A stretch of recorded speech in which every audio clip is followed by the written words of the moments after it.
Et il arriva, comme son âme s'en allait, car elle mourait, qu'elle appela son nom Ben-Oni, et son père l'appela Benjamin. Genèse 35, 18. Et il leva les yeux et vit Benjamin son frère, fils de sa mère, et dit, est-ce là votre plus jeune frère dont vous m'avez parlé? Et il dit, Dieu te fasse grâce, mon fils. Et Joseph se hâta, car ses entrailles s'étaient émues envers son frère, et il cherchait où pleurer. Et il entra dans sa chambre et y pleura. Genèse 43, 29, 30. Et Anne répondit et dit, non, mon Seigneur, je suis une femme qui a l'esprit accablé. Je n'ai bu ni vin, ni boisson forte, mais je répandais mon âme devant l'Éternel. Et il arriva que, quand les jours furent révolus, Anne ayant conçu, enfanta un fils.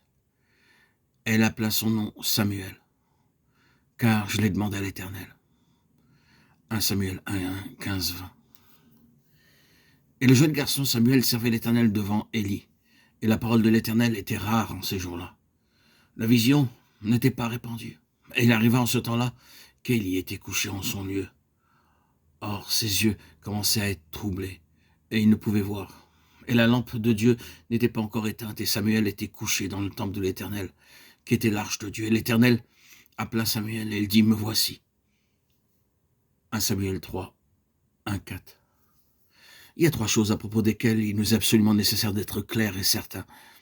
Je les nomme brièvement avec concision, sans commentaire ni développement. La première est que Dieu n'abandonne jamais sa décision originelle d'amener son peuple à la plénitude spirituelle. La deuxième est que si son peuple, en général, s'éloigne de ses intentions, il suscite à la fois des instruments et des ministères afin de remettre cette intention en évidence, et autant que cela soit possible, d'y ramener son peuple.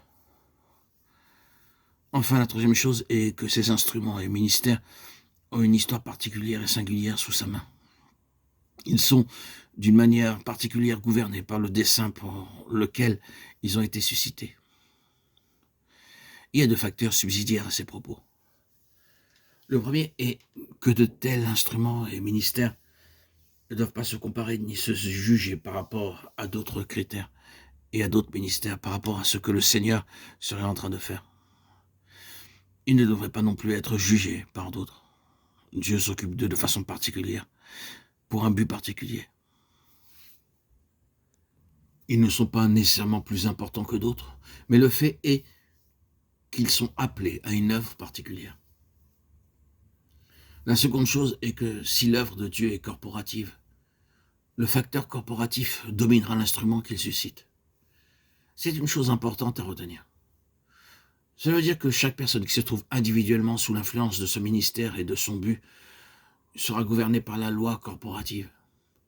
Chaque individu sera une partie de quelque chose de bien plus grand que lui. Le membre d'un ensemble corporatif et aura ainsi son expérience sous la main de Dieu, de façon relationnelle. Ce ne sera pas quelque chose de personnel ni de privé. Je désire ardemment que vous vous souveniez de ceci et que vous vous y soumettiez